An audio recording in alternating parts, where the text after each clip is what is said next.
That's right, y'all. Welcome to the Journey to Develop Her podcast.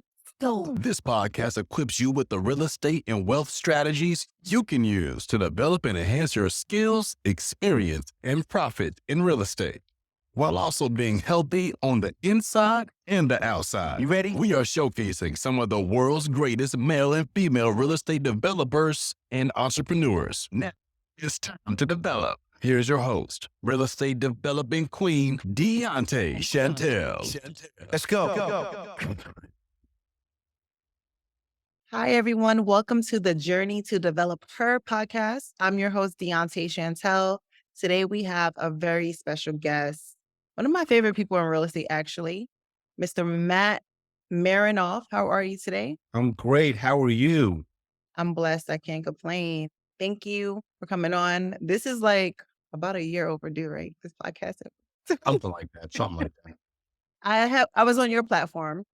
And that was a great opportunity. So thanks for having me on your platform. Now you're on my podcast, and everyone, he's definitely a gem dropper. Today, we're going to focus on what his specialty is, which is short sales, what's happening in the real estate market right now. I'm going to have to put this episode out right away, and everything else he has going on. We're going to talk about it. So again, thanks for coming on. So Matt, tell everyone a little bit about yourself, the name of your company, what you're doing throughout the country. Let us know what you're doing. Absolutely. Thanks so much for having me on, Dave. So, basically, my journey started 17 years ago in 2005.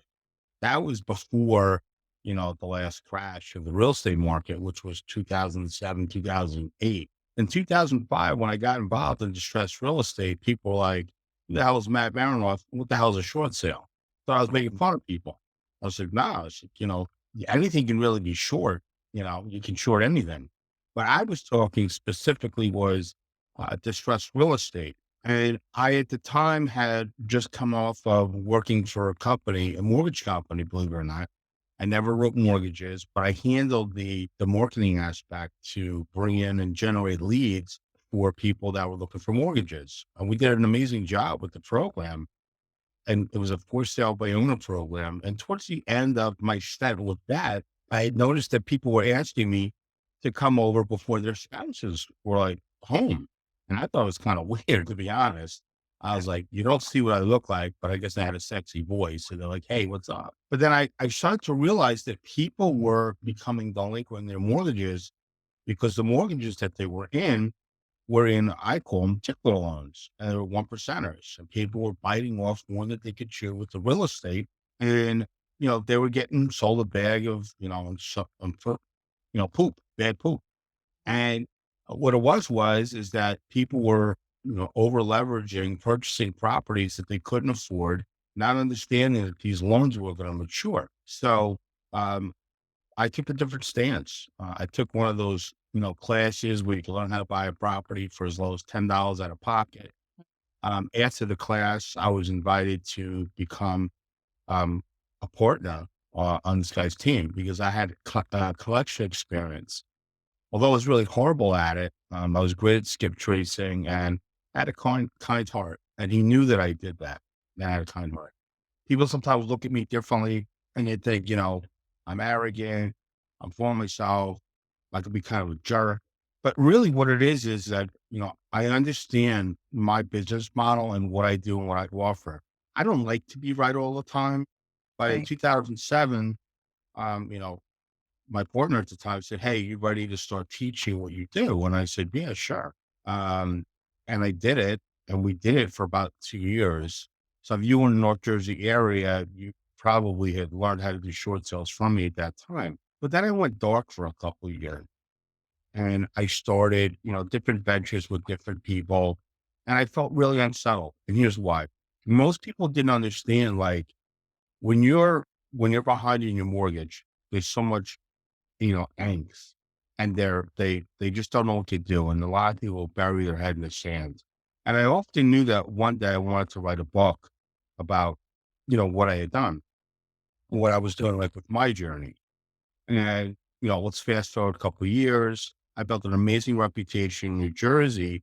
And around 2014, people were reaching out from other states and they're saying, hey, can you help us? We're in blah, blah, Vegas, California, Virginia, wherever. And I said, sure.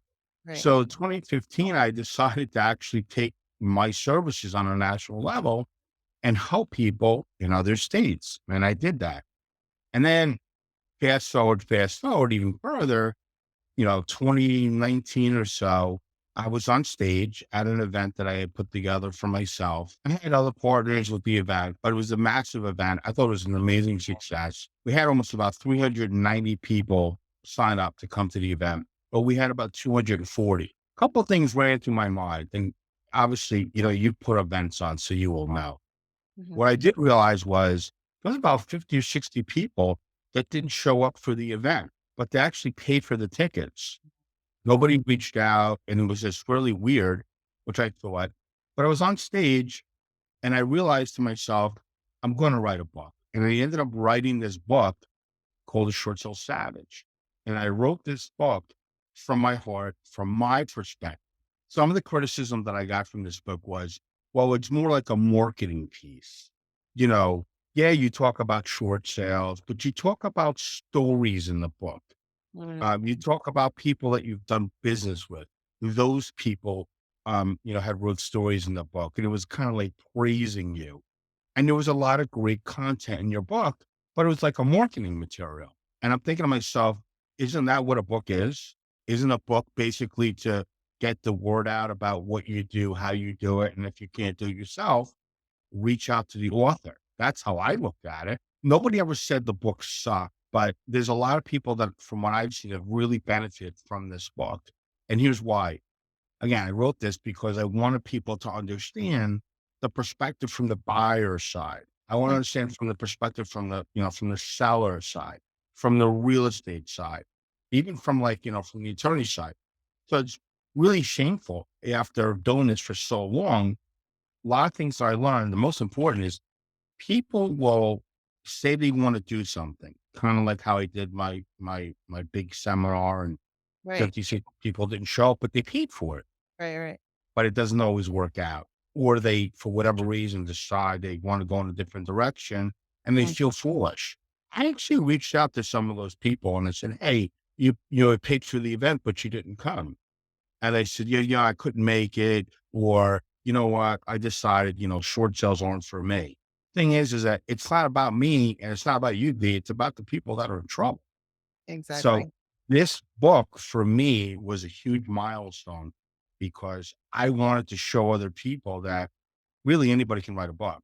This is 163 pages of meat and potatoes. There's no fluff in here. And as I speak, that's how this book is written. Right. So some people love it, some people don't love it. The point I'm trying to make is that this isn't something that you can say, okay, I'm going to do it, but then I don't do it. People help homeowners, but they really don't help homeowners. They Exactly. try to help homeowners, but they can't help homeowners. I've seen so many people be put in bad situations because they don't understand the characteristics of how short sales work. I'm gonna say one last thing, and then I'll bring it back back to you. I'm like, so I the love name of it. my company is Real Estate Recovery Group. Right. Now, spell real estate 2 words, real estate. But I spell real estate as 1 word. So it's Real Estate Recovery Group. And that's why I came up with RRG. And people are like, what's RRG? I'm like, Real Estate Recovery Group. That's a cool concept for a company name. But people, what they really don't know is Real Estate Recovery Group was born out of rules, regulations, and guidelines. And that's actually how I came up with the name Real Estate Recovery Group. So I Mhm. did that because those are the things that I live by every day. So people could say whatever they want about me, good, bad, evil, whatever it is. I know They I've better, got a what's that? they better not. Not around me. Yeah, I know I got a lot of frenemies out there and stuff like that. And that's okay. I don't want to be right with what I do with my craft, but normally I am right. And we have, thank God, a tremendous success. We've had tremendous success with the company and what we offer because of the fact that nobody wants to do what I do. Investors, 50% of them don't understand how short sales work. Real estate agents, 9 out of 10 of them shy away from what I do. So I try to bridge the gap, and I'm still trying to bridge the gap and show people, look, If somebody who's in trouble, look, it might take a little bit longer to help those people, but you can help people and you can make money. Always Exactly. put people before profit. Go ahead. Yeah. So thanks for going over that because, first of all, if I ever hear anybody say anything bad about you, I'm gonna be a problem.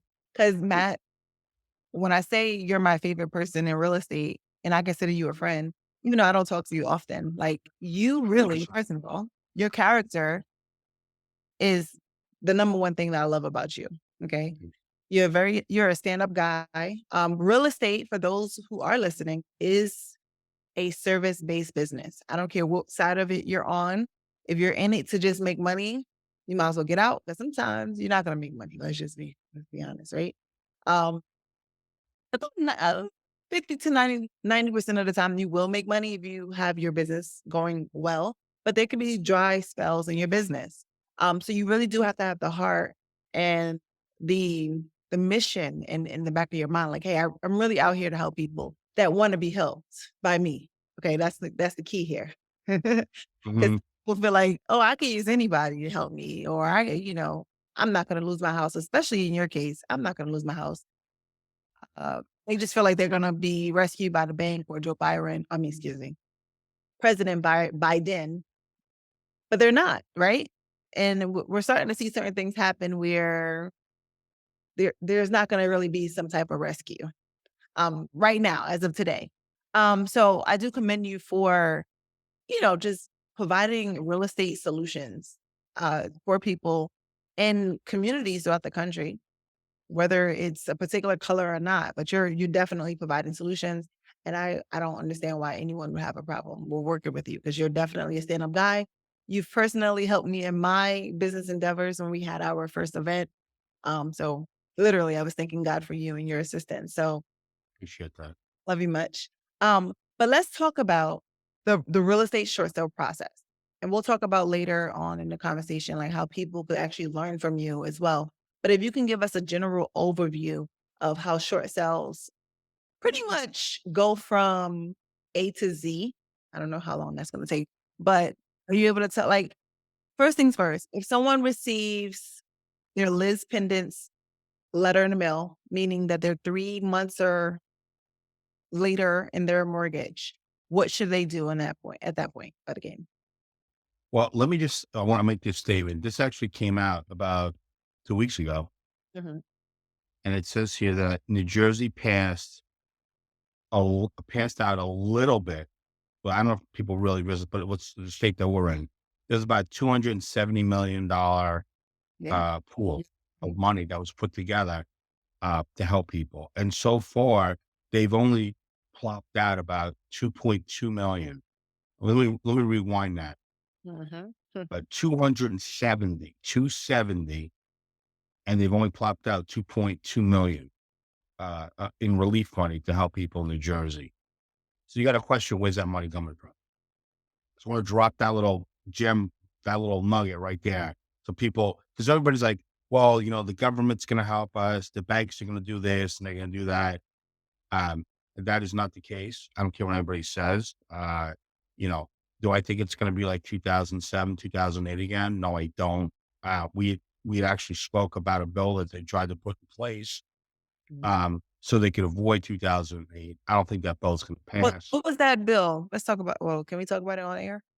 Yeah, I 'Cause don't care what you know, man. yeah, I mean, it's so public knowledge. I mean, I knew about it before actually they even like really brought it out, which was really funny. But what are they looking to do? what they were looking to do with that particular bill was to be able to make it that if you default on your loan in New Jersey, that you could actually have a family member purchase your property at a discounted sheriff's sale. But they to go one step further. Anybody who's ever gone to an auction knows that you have to have at least 20% down after 30 days Right.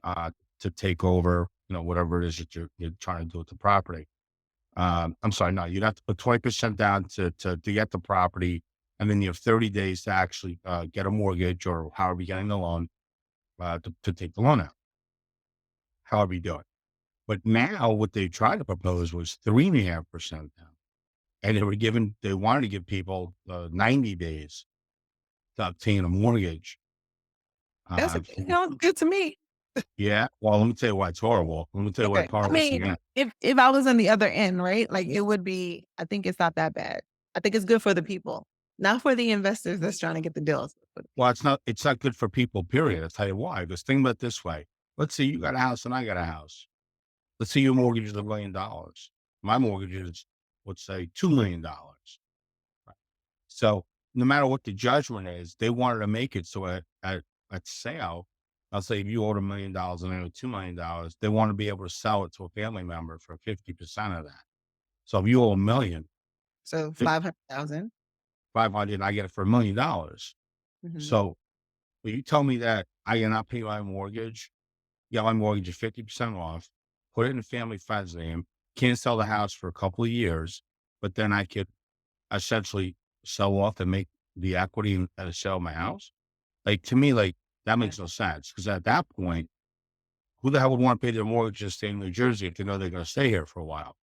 Yeah, So, that's a collapse of a market again, doing it like right. That would be scary. So I don't know. And then it talks about how they were going to say like there was one county in the state of New Jersey that they were going to try it in. But again, like I haven't heard anything about it, so I don't think the bill passed. yeah, But you know, but as soon as I find out anything, updates or whatever, I'll let you know. But it's creative things like that that scare the shit out of me. That make me think. Obviously, somebody's not thinking clearly on that. right. Uh, but you asked me the mortgage process or the short sale process or Mhm. whatever it is. This is one of the biggest mistakes I see is people come to me, not only in Jersey, but really everywhere. I got a short sale. Well, how do you know it's a short sale? They haven't paid their mortgage. Do they have equity? Well, I don't know if they have equity, but they haven't paid their mortgage. It's a short sale, right? Wrong. Uh, I actually, I got somebody who brought me a transaction. This past weekend, they were sitting on the beach and this agent said she was trying to buy a house. And my friend had mentioned to her, "Oh, my friend Matt, Mr. Short Sale." So she has me on the phone, Mr. Short Sale, whatever. I'm like, how many years we know each other? Like 15, 20 years. But it was just funny. I spoke with the agent. We had a conversation. And this agent's been in real estate for about 25, 30 years. Had no idea how short sales work, which is okay, but was trying to buy it. But it was like, it's really so late in the game that she's trying to buy it. She's like, I almost feel like my contract is being used as a tool to bid up the price at the auction. And I said, but that makes no sense. One thing has nothing to do with the other. Yeah, And she's like, and I'm like, but why would you keep moving forward with the process? Well, I really want the house. So if I have to, I would go to the auction, I guess, and I'd have to pay more for the house. So people really have no idea how short sales work, the dynamics of it. But the right. process itself is Wait, fairly I'm sorry, before you go into the process, what do you recommend someone do in that situation? Because I would be trying to find out who the actual attorney is on the back end of the bank and just paying them directly outside of the auction.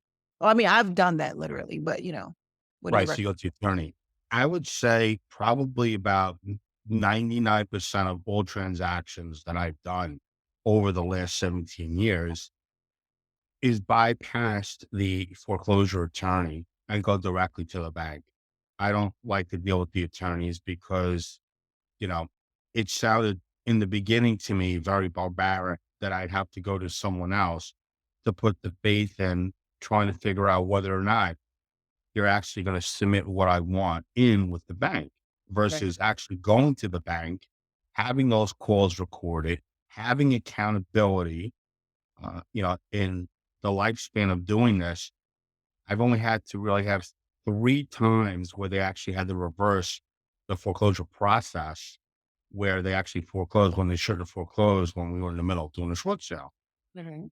which, is really nothing. I've been involved in probably well over 2,000 or so transactions that were in distress. Not all of them were short sales, Right. but a huge chunk of them, say about 95% of those were short sales.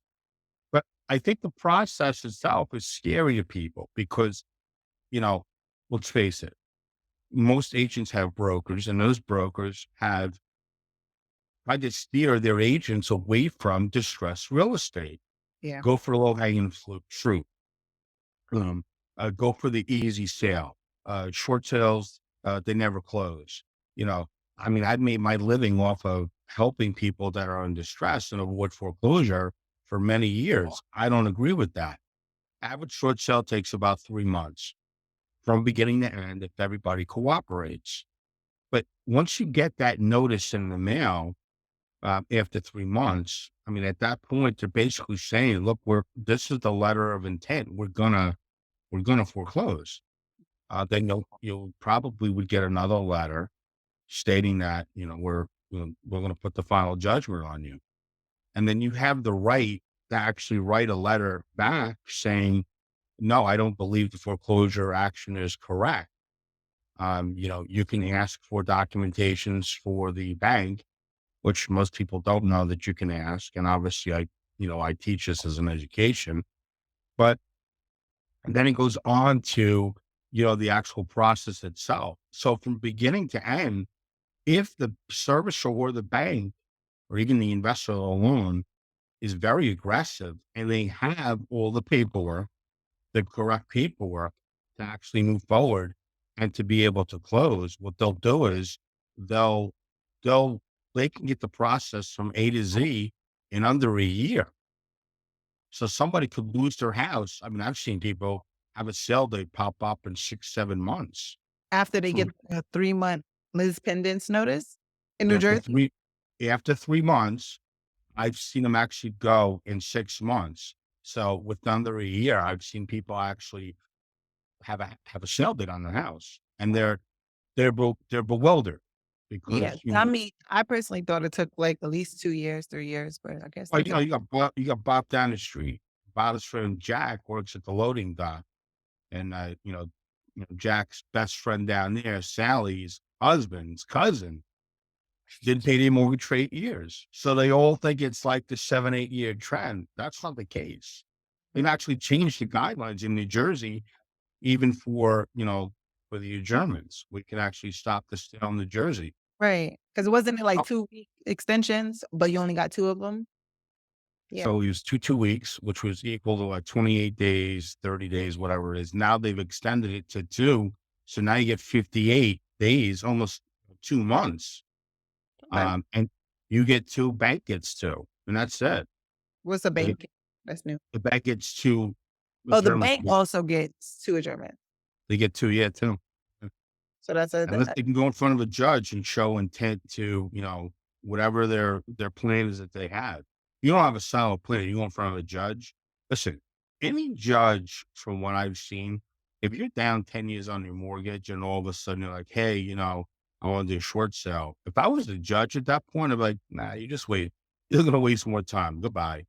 right. And my perfect job, if I was hired by a bank, I would love to be head of internal audits for distressed real estate, because I could flush out right away whether somebody's full or not, whether they really want to do something or whether it's a stall tactic. I've seen people try to file bankruptcy, as high as like 6, 7 times, so they don't have to leave their house. Yeah, I mean, that's the tactic. So let's say, um, we see a property that's about to hit the short sale 2 months from now. Hmm? Even investors, myself, right? I'm looking on auction.com or whatever the website is, and I see that a property is about to hit the auction. What should I be doing to get in contact with the owner to work directly with the bank at that point? Um, well, I mean, you could try to reach out to the homeowner and see if there's anything that they're willing to do. Hmm. I know a lot of people are not religious, but then, I mean, I like when it comes down to the line, they're like, well, Jesus has a plan. Hmm. And I'm like, well, listen, Mr. Goldstein, I don't know if Jesus has a plan for you or not. Maybe Moses has got a plan, but Jesus doesn't have a plan for you. And I say that jokingly. Um, Sometimes they laugh, sometimes they don't. Sometimes they get really upset. But at the end of the day, I'm like, nobody's walking around in a bathrobe with a checkbook. That does not work. So nobody's saving you. This is unfortunately where I'd say to you, obviously, you've been living in fantasy land for the last couple of years. You didn't pay your mortgage, and now it's time to pay the piper. So, do you want to have a foreclosure on your record, or would you like to try to sell your house as a short sale and have less than full amount settled for less than full amount um, on your credit report versus a foreclosure? Well, you should never want a foreclosure on your credit report Right. because that's going to be a nightmare for at least 7 years. And then there's the flip side where people are like, well, if I sell my house short sale, it's going to ruin my credit too.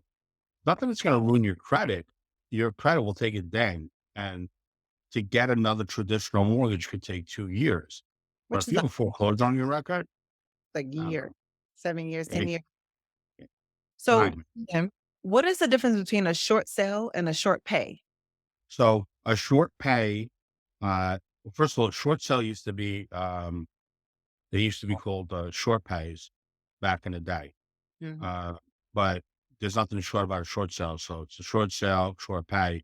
I think you're talking about the possibility, and there's two terms for short pay for settlement, where you could actually settle the Right. Because that's mortgage. what, right. Because that's what, I mean, the last couple of properties, well, property that I actually purchased, I would consider it a short pay, not a sale, because we didn't go through the whole short sale process. We just literally took it because when you're taking it from the auction, isn't it considered like a short pay, right?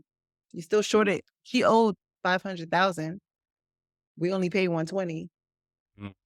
and it was going to go to the auction for that 120 price anyway, or starting at Look, it. that's still considered quote unquote a short sale because it was less than. I'm talking about not changing hands. I'm Okay. talking about staying in, everything's still intact with Mhm. the deed and the title, and where the homeowner has a right to actually settle their mortgage, where they Okay. can actually get it for less than whatever's owed on it, and you get to keep their property. Oh, no, So no. They can't, well, I'm not talking about people that can keep their properties. I'm just talking about people that can, like, because I've seen it also with other investors. They literally just do what I just said, but they're even getting even lower from these banks. I'm like, how y'all getting it lower than what I got it for? 'Cause I right, need to, I right. need to know so I can get the properties, right? I Um, got you. So I've seen listen, it. it depends what it is. Maybe there's an insurance policy that's on on the property. Okay. That if the house goes to sale, uh, maybe they're going to get paid back in full. Who knows? Maybe, I mean, there was one transaction I had years ago. It was a construction to perm loan. Okay. Never got taken out of it. They tried to foreclose on it, but they couldn't foreclose on it because they never really took him out of the construction loan aspect of it. Mm. So he wasn't, he was late on the term of the contract that they had for it, but he wasn't necessarily late per se on the payments. Mhm. So I think his whole thing was about 525, but they ended up selling it for 225. Okay. So, Okay. but there wasn't that much work that needed to be done. But legally, they can't go knock on the door. They can't go inside the property. Mm. There's a lot of rules that are in place, especially when they're trying to sell off position, and that's what happened in that situation. Right. There was a position sale. Somebody actually took the collateral paperwork and was actually able to switch off and avoid where this guy actually had a foreclosure. And the person who bought it, I believe, in the end, marked his credit report, paid in full for full amount. Nice. Now, another question just popped in my head. And I think I know. Oh, well, I know the answer to this. I've seen it. But can you do a short sale on a reverse mortgage? 100%. It's actually one of my favorites. I was about to say, I'm sure you love doing those. I'm I actually about to start attacking, well, not attacking, but really get a marketing strategies together specifically for our legacy homeowners, right? I don't want to call them I older. like legacy homeowners. I like that. The reason why, because I do feel like they're being attacked from these reverse mortgage companies. They're, you know, not getting their true equity. Their heirs are not also tapping into that equity either. And I feel like, hey, I might as well just give you a cash offer. And in many cases, I can even let you stay in the house too. You just have to Mhm. pay. taxes, right? Mhm. You have to pay certain things, but if I can get your property and the equity and the appreciation is still appreciating, if the market Mhm. stays where it needs to be, it can still make sense. Mhm. Um, so what would the process be like for doing a short sale on a reverse mortgage? Is it the same process? Short-term reverse mortgage can be a little bit tricky, Okay. meaning that, you're not asking for the same amount of documentation. If the person is still alive, then it's literally bare minimum Right. because it's a reverse mortgage. You're not asking for financials.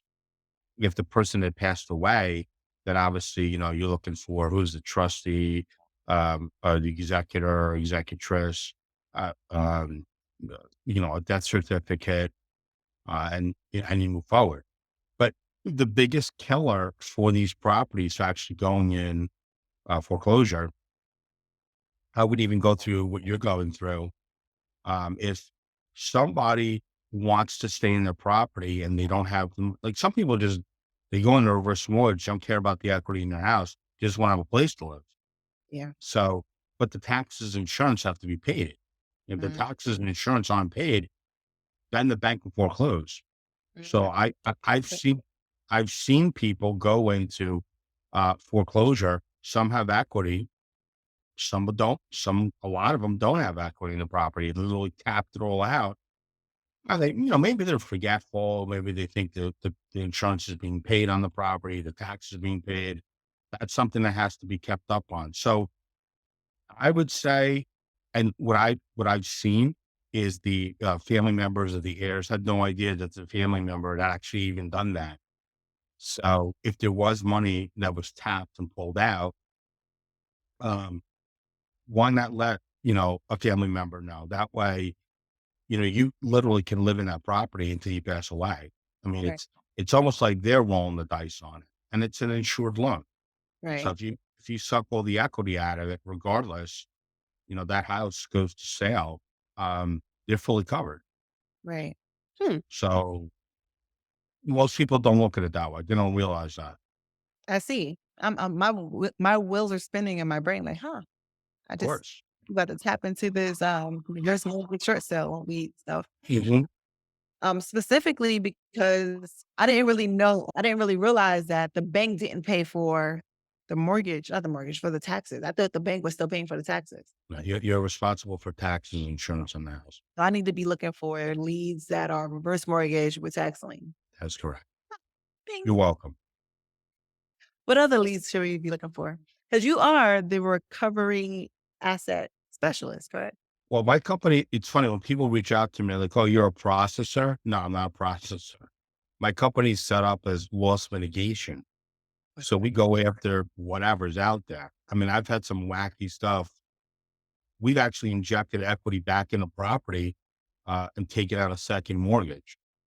So, but listen, we're going nowhere with this. So we're going to short the second. They're like, yeah, okay. And we Hmm. do it. So there is a way of doing it. Just Mhm. people don't know how to be creative with doing it. And here's how it works. You ask. But if you don't ask, you don't know. So Right? you're saying you could do a short sale on the second mortgage?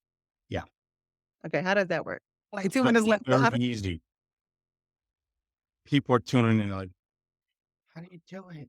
Hey, at But least, I may have to hold you an extra 10 minutes, but how do you no. short sell a second mortgage? And why would So, so maybe you're current on the first, maybe you're not current on the second. Maybe there's no perceived equity in the property. Maybe the person wants to stay in the property, but he has a second mortgage.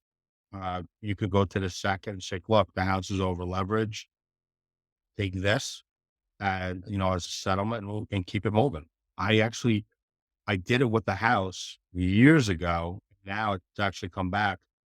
They're doing a short sale. He owed about $140,000 on his second, and we settled it out. We settled his second mortgage for 14 grand. Exactly. So wow. yeah, it was crazy, crazy. For And then those, he for did it those again. who are listening, for those who are listening, uh, this is an audio. Okay, maybe we won't It was put like this. it was like mind blowing on the screen over here. No, so he's doing another short sale? So yeah, so we short set. We got rid of the second. We settled it out. Hmm. And then now he had run into more trouble financially. And had come back, and we uh, now we're short selling his house, Oh, wow. Wow. which is crazy because if he still had that and his current mortgage, he probably would be owing about 1.3 million, but Wow. the house is probably only worth about 450,000. Oh, wow. Wow. Crazy. Now, I'm talking about back payments, years old missed payments, or This. whatever. Mhm. So, Wow. Well, you're definitely sharing all of the gem. So, are you investing as well? Like, are you picking up some of these deals for yourself? so I haven't, but this time around, the answer is yes. Good. And we have a lot of people that are, dying to, do transactions with me. I don't know if they're necessarily going to be short sales. They might actually just be settlements with banks. Um, and also obviously, going directly to the asset managers and asking them, hey, we got a couple million. What are you guys looking to get rid of? And then either try to do workouts with the homeowners and be the bank, Mhm. or, offer something that, makes sense to them as far as, moving on to, the next phase of their life. Not everybody, like everybody's always like, when they talk to people that are under stress, they're all like, what's in it for me? What's in it for me? What's in it for me? Really, the conversation should be is, what are you looking to do? One of the famous lines that I have out there is, are you looking for options? Do you want to know your options? Mm. And people are like, that's awesome. But to me, it's common sense. Right. But you gotta remember, like, the people that are coming to me that are coaching are coming from a different perspective. They're trying to get listings, but Right. they're not listening, right? You're talking to somebody in their distress. You're not going on a listing appointment. You're going on a listening appointment. You've got to listen to the people that are in distress. Yes. Oh, and a lot of times I'll listen to conversations where they'll actually call people to like expired listings. And they're like, what do you think? I'm like, that was horrendous. Like, you suck. They're like, no, Matt, don't hold back. Tell me the truth. So it's kind of like, if you're going to ask me, I'm going to tell you. Right. Right. So So, I love that. Again, you're listening. You're not looking for a sale. You don't even know if it's going to equate to anything. And I think you've told me in the past on the phone conversations, a lot of these people don't even want your help. They like to wait till the last minute when like they're about to drown. yeah, Then you probably can't even help them. Now, tell us a story or tell us a time when literally the person waited to the last minute, but you were able to help them. there's actually a lot of those people, unfortunately. So Okay. I get a call from one of my attorneys that I do business with. Got a lead, doesn't want to file bankruptcy. He's got a sheriff's sale, 2 weeks. So I call, I speak with the homeowner, and I said to them, look, in the end, I don't know what's going to happen. But there's a good chance, like, you might have to file bankruptcy. I don't want to file bankruptcy. Well, how bad do you not want bankruptcy, but you really want to have a foreclosure on your record? And he paused for a second. He started laughing and he goes, is that your question? I'm like, no, that's an honest question. I said, do you want to have a foreclosure on your record? He said, no. I said, okay, well, this is what we're going to do. And this is the plan of attack. And we were able to speak with the bank, uh, spoke with the processing department, asked to speak with, one of the managers, explain the situation. And we were able to get the file on track. Now, um, 4 days before closing, we find out that the guy doesn't qualify for a mortgage. So it was a show, but they're like, oh, we need more time. I'm like, well, you don't get any more time. So hopefully, this thing's supposed to close the 16th of this month. We were able to get the extension based on the amount of volume that we actually do with this bank, Mm. and they know our track record. So that's a good reason to want to work with Real Estate Recovery Group. Yeah. Pull a lot Because of rap. We pull a lot like, of rap that I had. right. Um, So we're banking on the fact that he's going to give us a testimonial. But it's funny, like when you're in the ether and you're in trouble, and then it comes down to like saying thank you.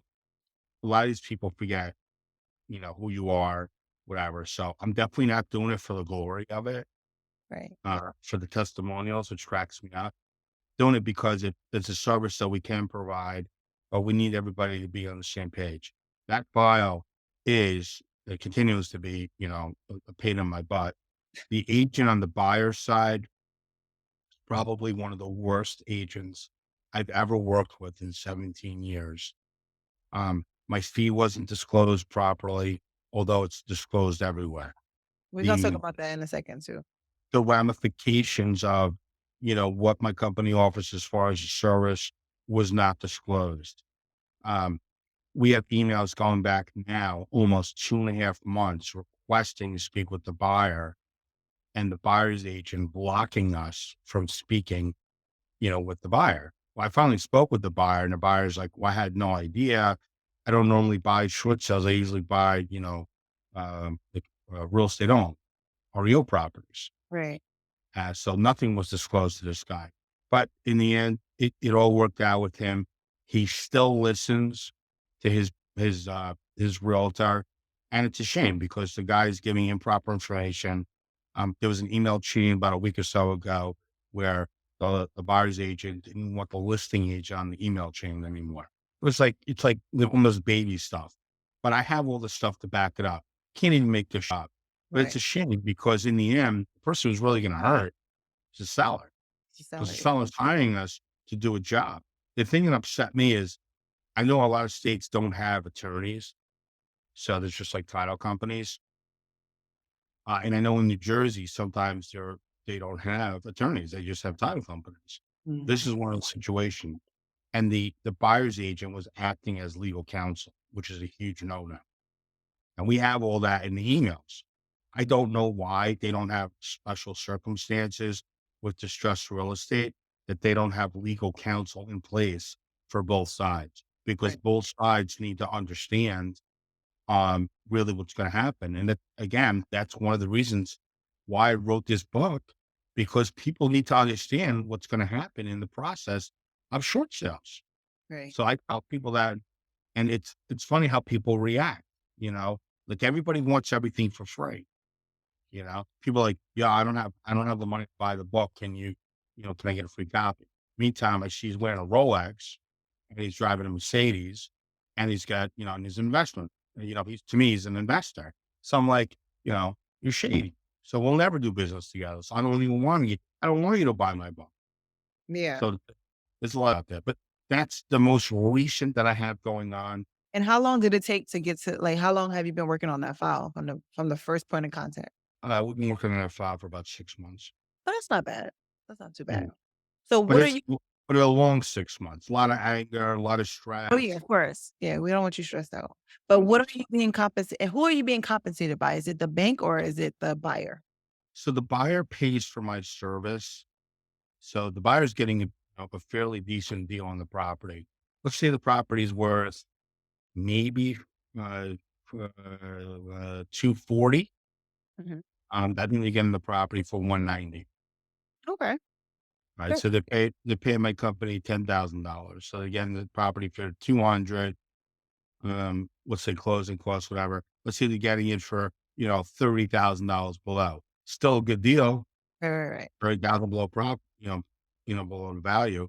But then you get people that like, I have a deal that just came back to me. It was a year ago. And the agent was like, I'm sorry, Matt, the buyer doesn't want to use you. The seller really wants to work with you.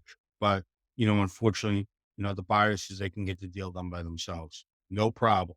I said, I hope it works. Well, guess what happened? Not only did it not work, the guy didn't move forward with the proper documentation and the deal, the Mhm. buyer, that is. And the homeowner, the husband, suffered a stroke because of it. So, you know, Wow. Wow. so now I'm back in Yeah. it. So, hey, no pressure. Now that like if it doesn't work, what the guy's gonna die? So Gee. so there are scenarios where people think, it's a better scenario. But my thing is like, If you're not willing to pay my company $10,000 or 3% to get you what I perceive to be a good deal on a transaction, why would you not want to do it?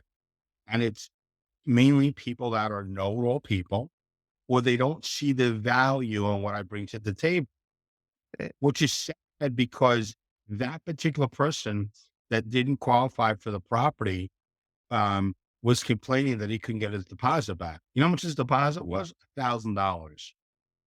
But yet you held this property up for over a year, couldn't close on it when you said you could close on it, and you cost this guy almost his life. So there's a lot of variables that come into play. And my company simply is a loss mitigation, but we're a mediary. So we talk to all parties that are involved, and the outcome has to be favorable for the seller and the buyer. Wow. I have more questions about that deal, but I ain't gonna hold you up. But what I will say is, everyone, make sure if you want to learn anything about real estate short sales, you have to contact Matt. He's the guy that you want to see. He has a boot camp, I think, course for sale. Definitely go invest in that. It's I mandatory. actually, hold up, I actually pulled that course down. Mm. I'm redoing it. Oh, okay. I'm updating it. I'm redoing it and making it more clean, more crisp. So people that have had it actually reached out to me and said, no, it's up right now. It's just going to be swapped out. It's going to be replaced for people that actually purchased it. But Right. guess what? The price is going to be going up.